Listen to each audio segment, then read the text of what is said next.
What's going on, everyone? Miko back with a PSA reveal video. This is a vintage submission, was sent back in June. 23 total cards. Most of them are going to be 1971 cards, and there will be a lot of duplicates. Going to be mostly very low-graded cards. This was basically just a personal experiment / having fun.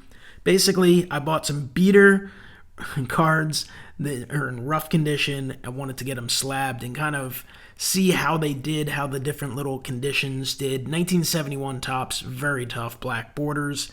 And basically, based on the price that I paid per card and the price that I paid to get these slabbed, I knew that I could easily recover my money back or make a little bit if I chose to do so. But it was all about having some fun and sending some stuff off while I had a pretty decent deal on getting some cards slabbed. So first off, I'll show the two 1964 tops, both Phillies rookies, Richie Allen and John Hernstein. This one received a PSA 3. So overall, very nice eye appeal. Richie Allen, unfortunately, just passed away. Some marks on the back there, but the front is very nice. Pretty tragic with Richie Allen. He's been sick for a while, but he, on the last Veterans Committee, missed by one vote for election to the Hall of Fame, and he was due to be on that ballot again this year, and there were a lot of expectations and thoughts that he would potentially get in this time. History would suggest when you fall a vote short, you typically find your way in. And unfortunately, due to the coronavirus, that vote, the Veterans Committee, was postponed 1 year. Not sure why. I don't understand. When the world is on Zoom, why they couldn't be on Zoom. I know Mike Schmidt wrote a letter to Cooperstown, and it was denied. And unfortunately, when he passed away last Monday, that was the day that originally it would have been announced, the results, so they would have likely been informed Sunday night. So perhaps if Richie got in, he would have known, but now he won't, unfortunately. But PSA 3 on that one. This is actually a pretty hot card with speculation of him getting in. His rookies have risen dramatically in price in the last year, specifically in the last 6 months. This one's a PSA 4. Another nice eye appeal. Certainly the corners aren't perfect. Centering's pretty decent overall.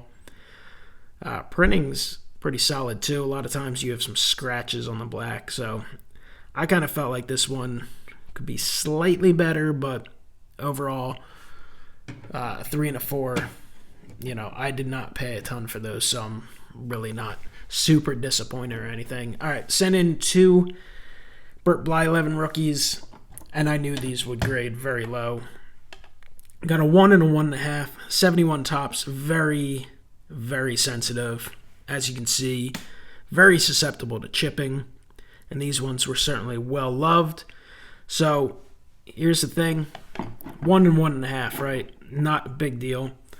If you're looking at these cards, which one would you prefer to have in your collection? Let's just say you're on a budget. This card has gotten relatively expensive in a high grade because obviously it's tough to get. Mid grade, it's not too bad. To me, the PSA 1 looks better. Certainly, it might be in a little more rough shape. As you can see, there is a crease here. And of course, the corners and edges show. Surface is far from perfect, but check out his face. Pretty solid looking card. This one received a half a grade better.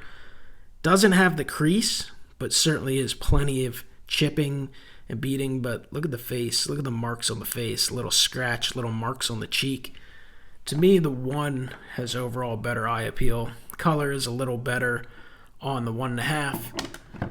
Overall, kind of irrelevant because it's so cheap. I personally, I don't mind low-graded cards. Obviously, the earlier you go back, the better.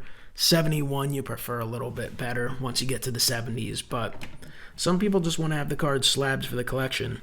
All right, we're going to have a bunch of Ted Simmons. I was picking these off pretty cheap, pretty much in all conditions, and I think it's a really nice card. It's a rookie card that, again, has gained attention of collectors, specifically people collecting rookie cards, slabbed collecting them for their registries and such. And some people just want the card.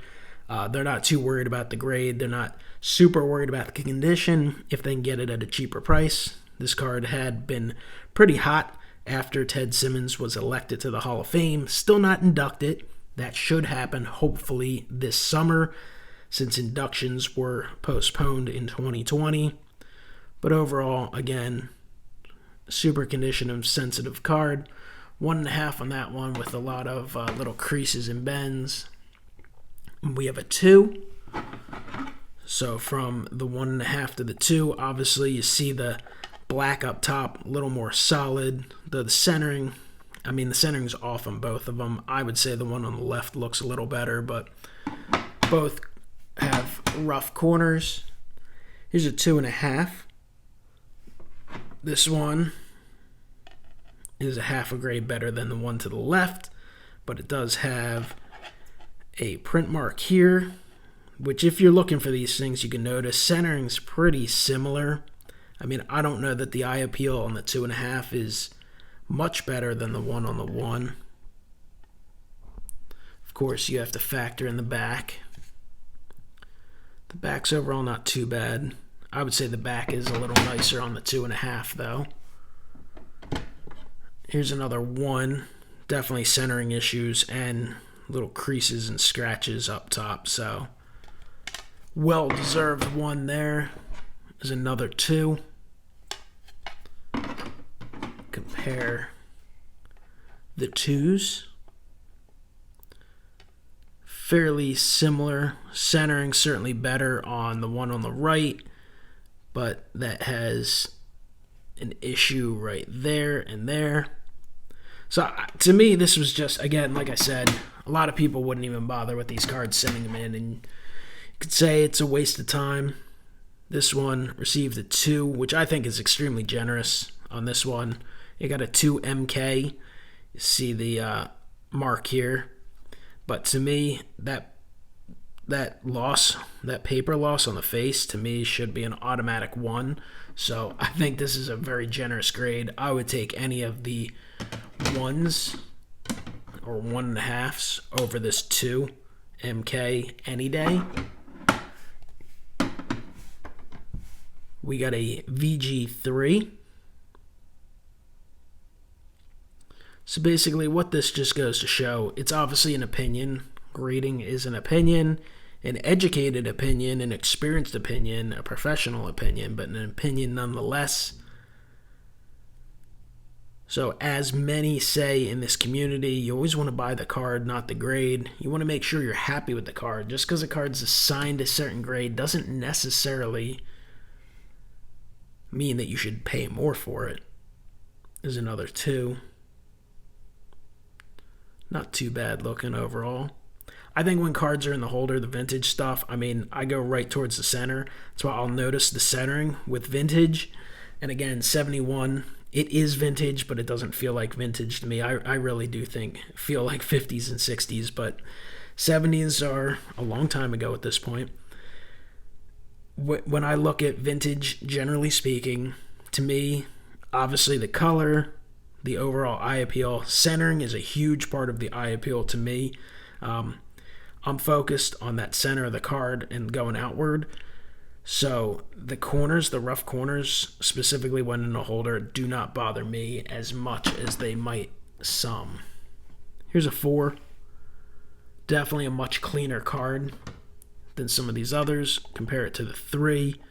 Corners a bit better, certainly not perfect, definitely some white, definitely some issues with the edges, but you can just see that more solid black overall. Not that there aren't marks, but overall the card shows less wear. Here's a 5, fairly crispy card for 1971, but it does have pretty major centering issues left to right, and also top to bottom. So a 5. So 5's not bad for a 71.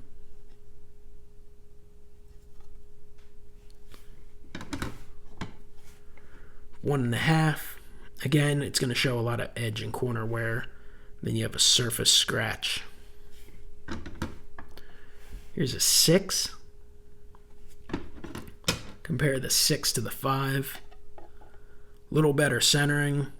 Maybe gives a little bit with the edge, a little mark on the edge there. But looks pretty clean overall and definitely better top to bottom. There's another 5.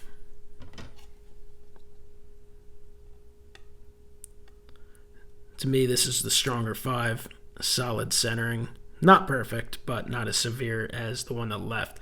It's one of those cards you will notice it's off center, but it's not as extreme. Pretty clean back overall. PSA 4. Really strong centering there. Corners show a little more wear of the edges. Not as smooth up top, but this is pretty strong 4. Another 5. Rougher 5. Definitely some issues on that top left-hand surface and then centering. It's another 6. This 6, not as good centering top to bottom. Left to right's pretty decent, but I would say that card is a little more sharp. Looks a little better overall than this one. So this is, I think this is the one that I thought had an outside chance at a 7. That was kind of what my hope was with this one. This was the best one I sent in. It did receive a 6 to me. It's a better looking 6 than this. I mean, if you just look at the edges. Not a big deal. But if I were, this will be the main one that I will want to keep for my PC. I'll probably keep a number of these. But if I were to sell one or the other, I would definitely move this one before this. The only other 2 cards I sent in were a couple team cards, just kind of for the heck of it. The Mets received a 5. You can see Yogi Berra there. So there is a market for cards like this. Again, I just got this done. I like to collect 71s for fun. But when you have Hall of Famers in there, Tom Seaver should be in there. But got a 5 on that. And the Angels received a 6. Definitely not the best of focus there. But there's some stats there. Jim Fregosi on that list, former Phillies manager. Not the best registration, but solid card overall. Received a 6. So hopefully you guys found that interesting. Just taking a look at a whole bunch of the same cards, different grades, some comparisons. Again, sometimes I just get cards graded just for fun. This is one I waited for a while. I think it took 6 months to get back. That's just the nature of grading right now. I appreciate you guys watching. Should be back with some more grading submissions, breaks, mail days, all sorts of things like that soon. Appreciate the continued support of the channel, and I will talk to you next time. Have a great one.